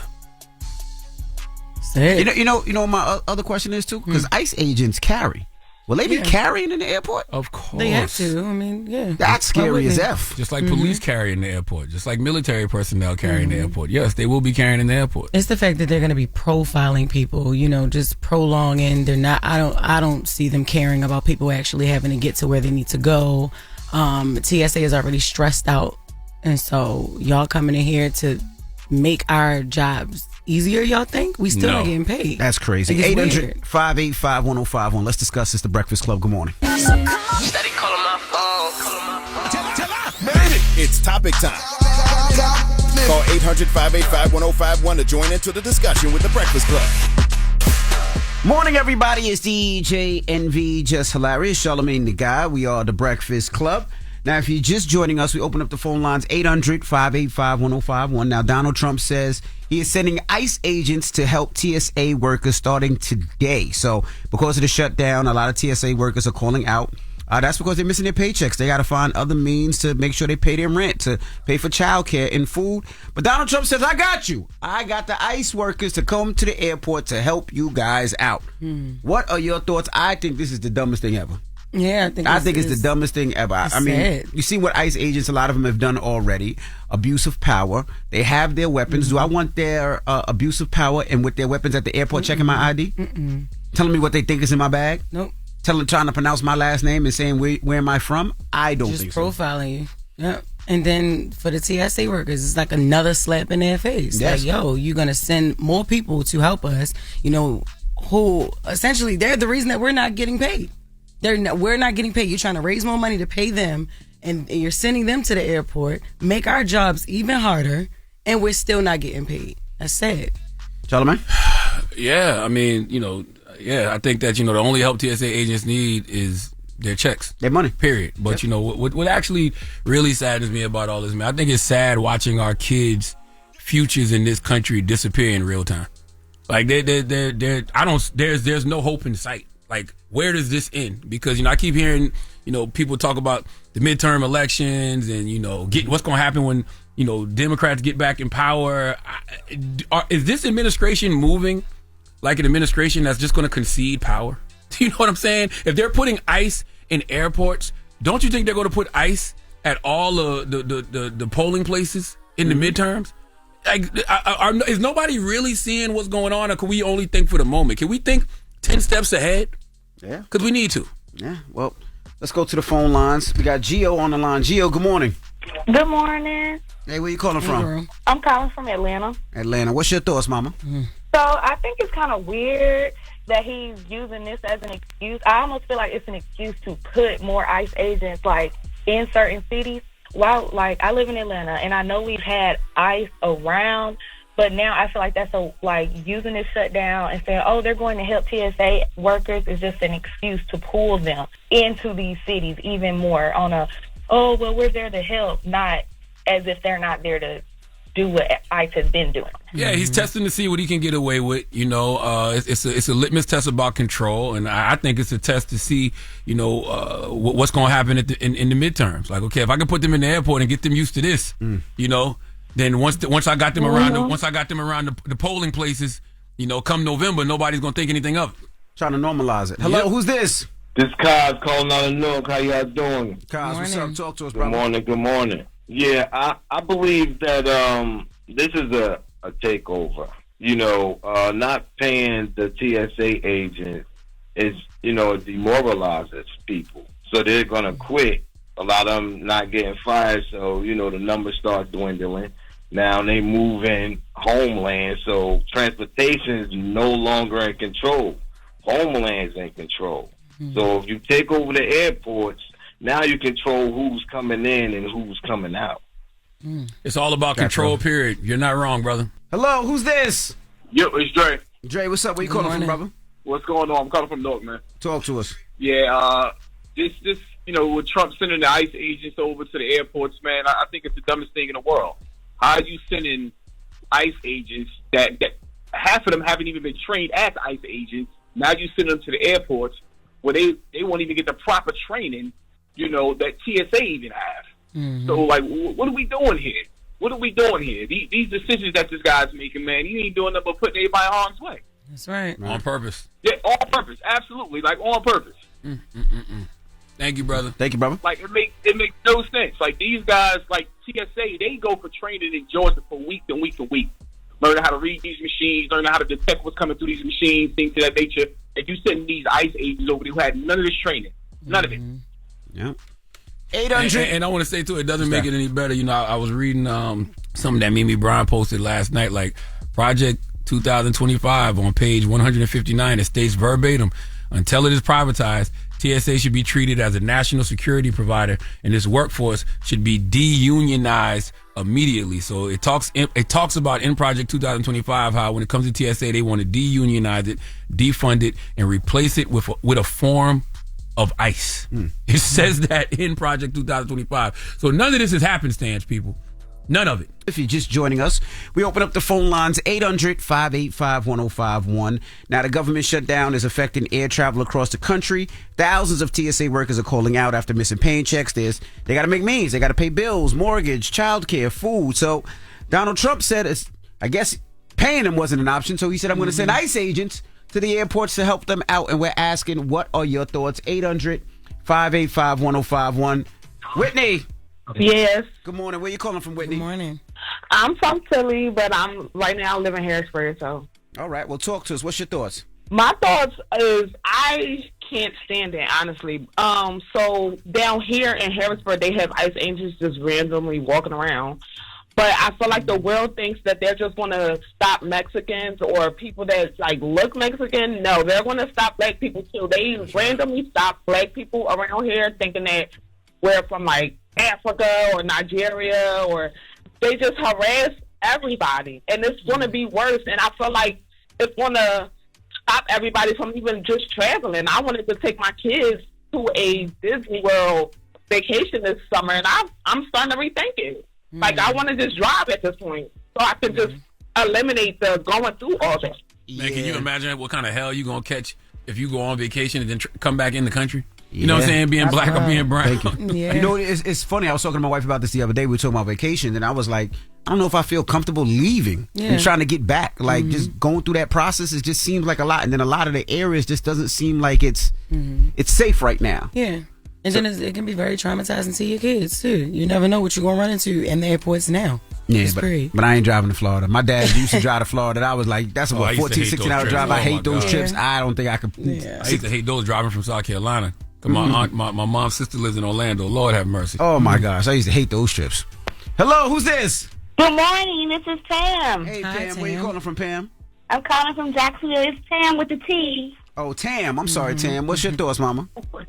My thoughts is it depends on how they're going to be used, first of all, because they're only trained to deal with deportation.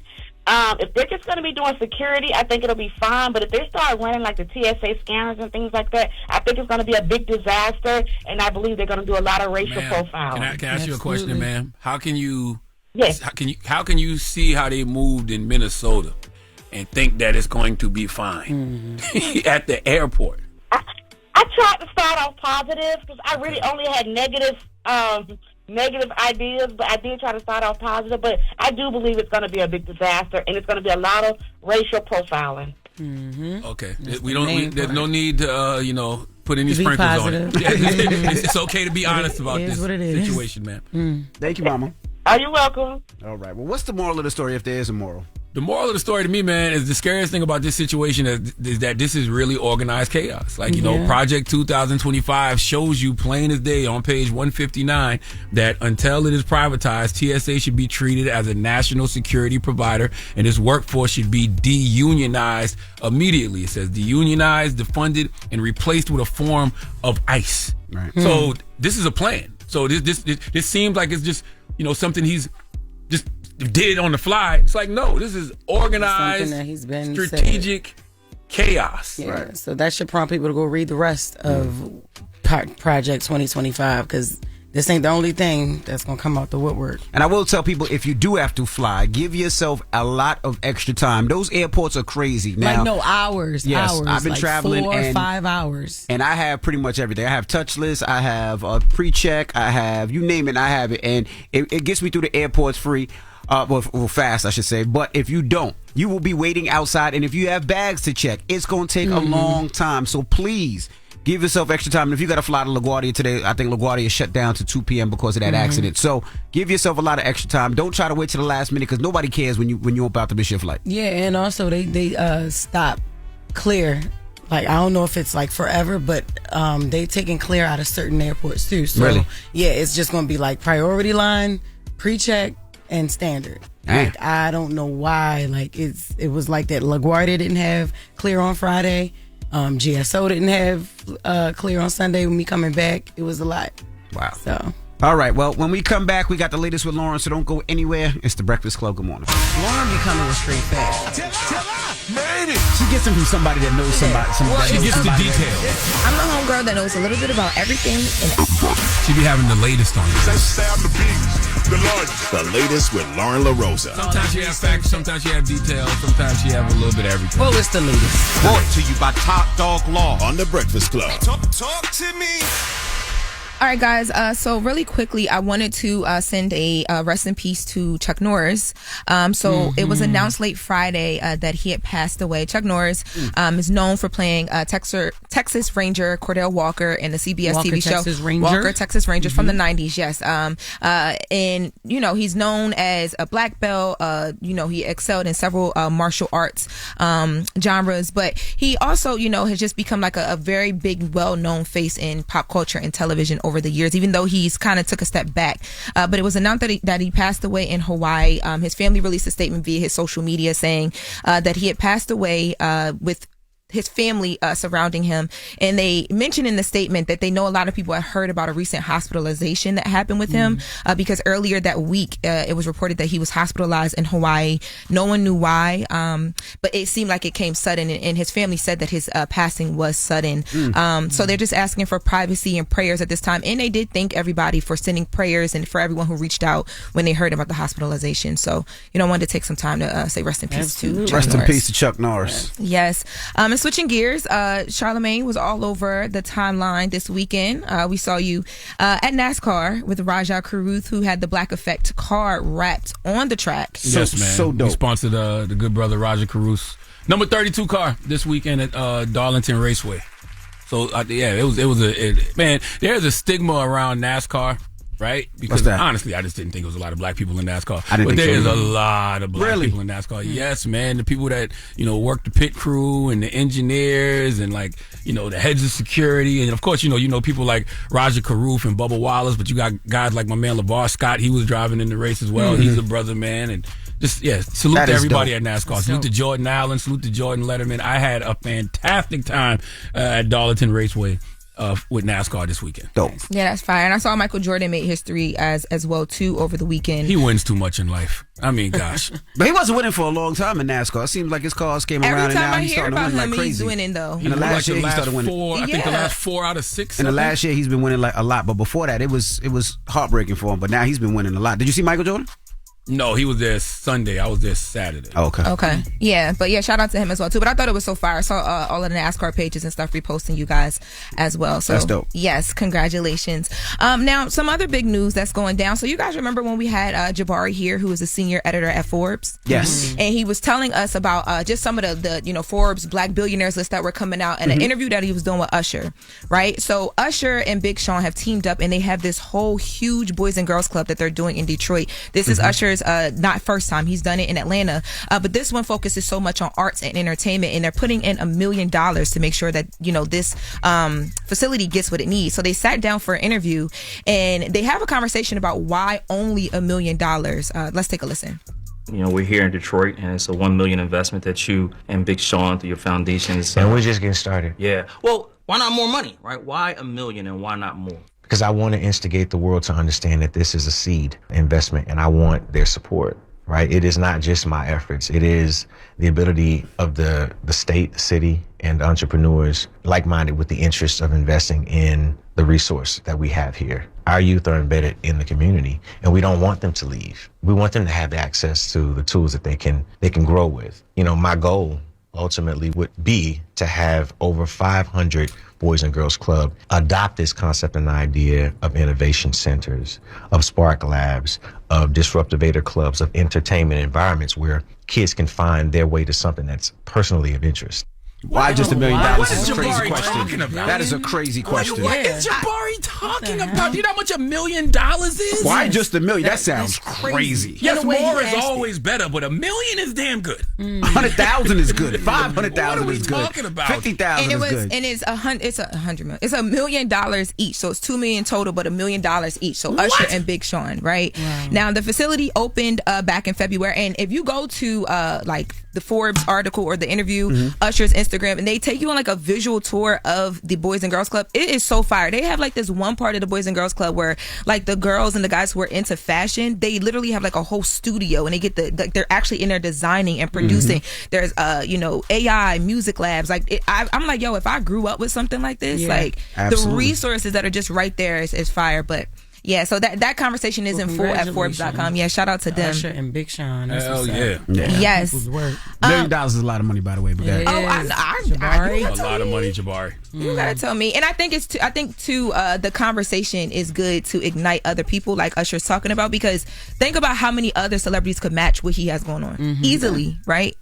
I mean, but if I throw a little 20,000 out, I'm gonna feel like, damn, that's not enough. 20,000 is a lot of money too for them kids and them niggas. Like how you said, little 20,000. Yeah, that's a lot of money. That's what they made it seem like. They made it seem like my little 20 won't be happy. Little 20. Yeah, they said $1 million ain't enough. Well, yes. Well, shout out to them. Okay. Now, in other news, Brandy. So it was announced that Brandy will be receiving a star on the Hollywood Walk of Fame.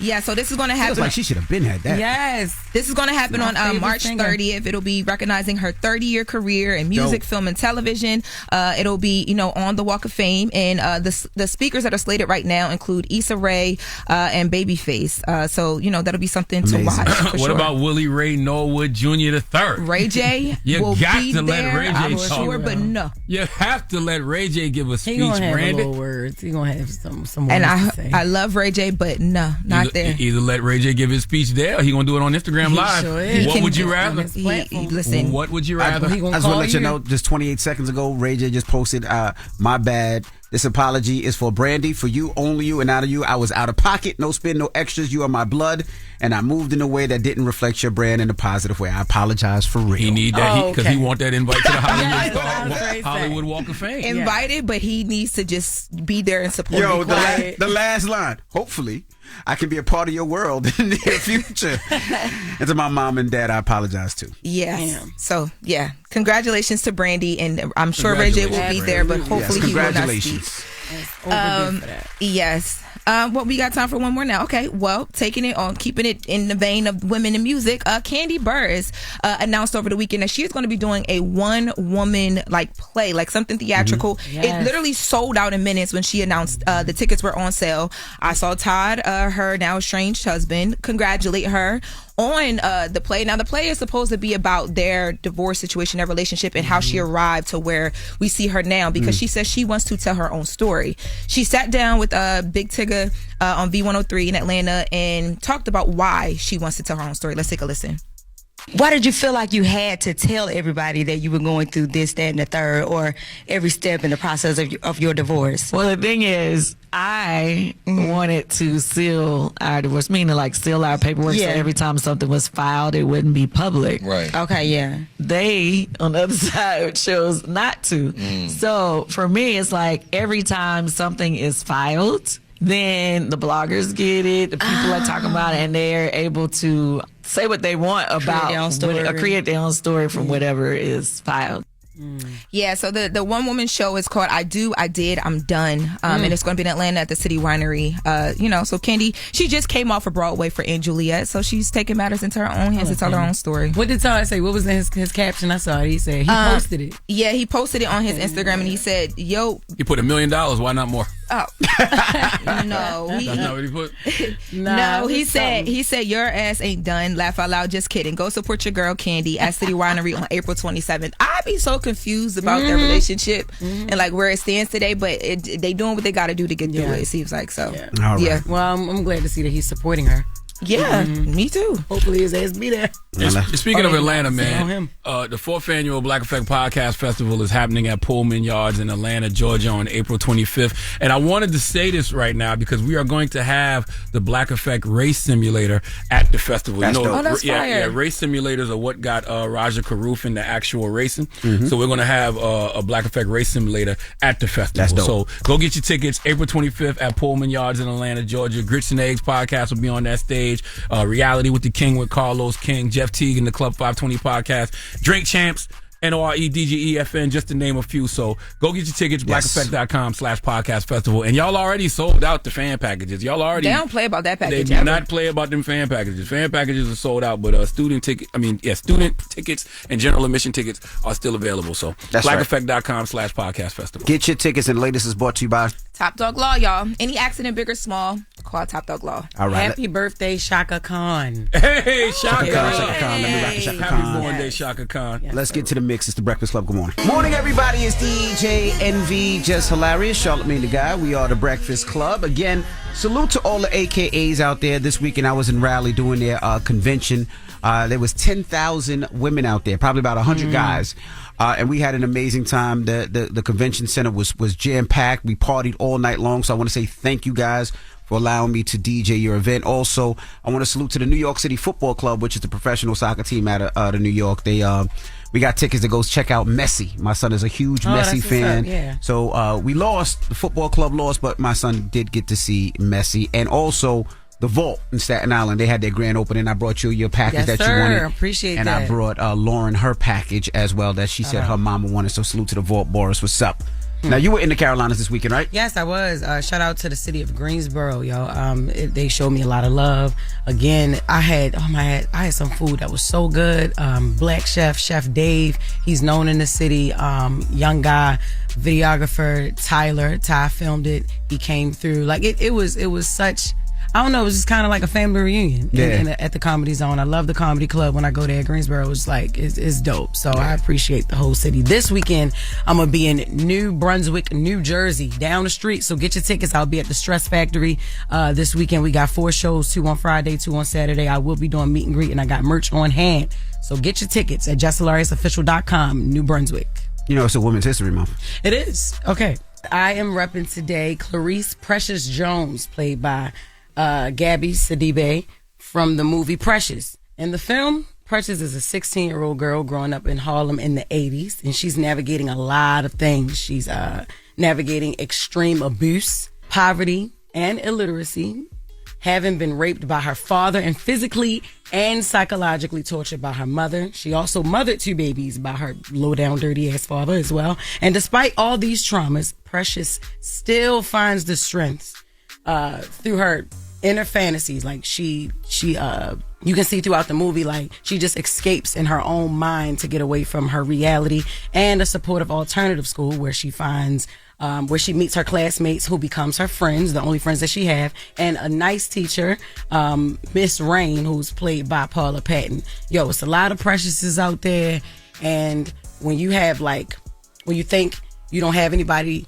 there to like help you out with life and to, come to your need, come to your aid when you're dealing with all these adversities, it is community out there, somebody that loves you. And that's why I love the movie. She had a lot of adversity up against her, but her social worker, her teacher, and her friends, who were her students, became her friends, and they helped her get through her crazy ass life. And Precious went on to be great. So, I honor that. Okay. But I honor the real Preciouses in the world. No doubt. Yeah, because this movie was inspired by the real Preciouses' lives.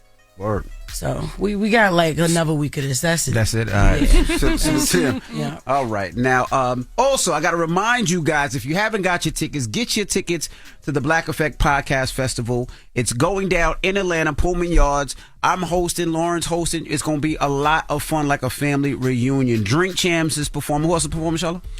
Drink Champs is performing. Jeff Teague and the Club 520 podcast. Crystal Renee Hashlet with the Keep It Positive Sweetie podcast. Don't Call Me White Girl. Mona, she'll be on that stage. Devontae Kyle and Big Ice Cup Cat, they'll be on that stage with the Grits and Eggs podcast.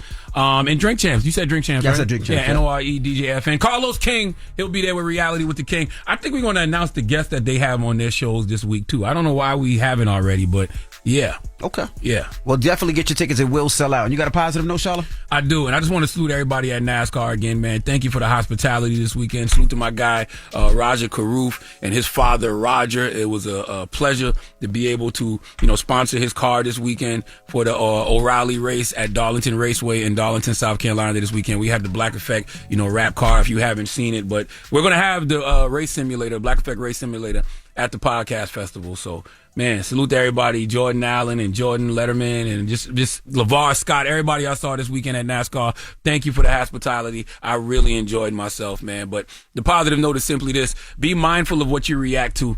Not everything deserves your energy or your time. Keep your vibration high and be a source of light instead. Have a great day. Breakfast Club, bitches. Y'all finished or y'all done? Woke up. Wake you up. Wake that ass up. Program your alarm to Power 105.1 on iHeartRadio.